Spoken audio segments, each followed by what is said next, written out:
සුබ දවසක්. මම අද ඔයාලට කියලා දෙන්න ආවේ මෙන්න මේ රෙගියුලේටර් රෙක්ටිෆයර් එක ක්‍රියාකාරීත්වය. එතකොට මේක මේ මොකක්ද ඒ වගේ දේවල් ටික තමයි මම කියලා දෙන්න ආවේ.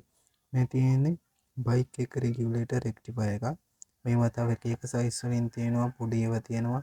මේකටත් වැඩිය වයර්ස් තියෙන ඒවා තියෙනවා.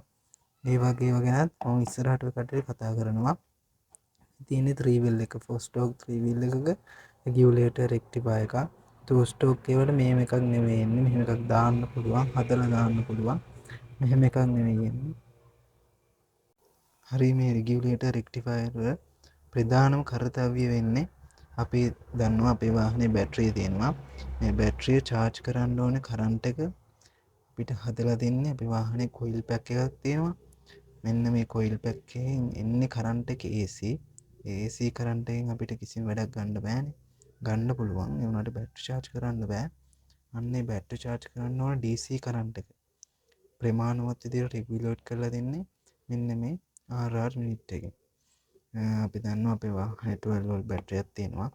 මේ 12 වෝල්ට් බැටරිය charge කරන්න අපිට සාමාන්‍යයෙන් මේකෙන් වෝල්ට් 14.5ක් විතර රෙගියුලේට් කරලා දෙනවා. හරි. දැන් සාමාන්‍යයෙන් මේකේ දෝෂයක් එහෙම තියෙනවා නම් අපේ බැටරිය charge වෙන්නේ නැහැ. නැත්තම් බැටරිය ගොඩක් රත් වෙනවා. නැත්තම් අපේ ඩෑෂ්බෝඩ් එකේ තියෙන බැටරි ලයිට් එක පත්තු වෙනවා. එහෙම වුණොත් අපිට මේක මාරු කරන්න වෙනවා. මේක හදන්න බෑ. මේක මාරු කරන්න වෙනවා. මේ වයර් එකක් වගේ කැඩලා තිබ්බොත් නම් අපිට හදන්න පුළුවන් මේක.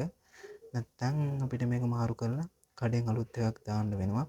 මේක ඇතුලේ මේ AC කරන්ට් එක DC කරන්න හදලා තියෙන ඉලෙක්ට්‍රොනික සිස්ටම් එකකට. මේක ඇතුලේ තියෙනවා ඩයෝඩ්.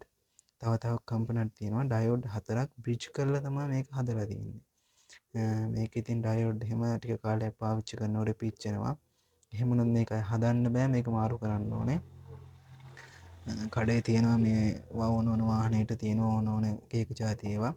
ඒක ඉතින් Tamanට වාහනේට ගැලපෙන එක ඔයාලට අරගෙන දාගන්න පුළුවන්. දානකොට ඉතින් ලෝකල් ඒවා දාන්න එපා. ටිකක් හොඳ එකක් දාගන්න.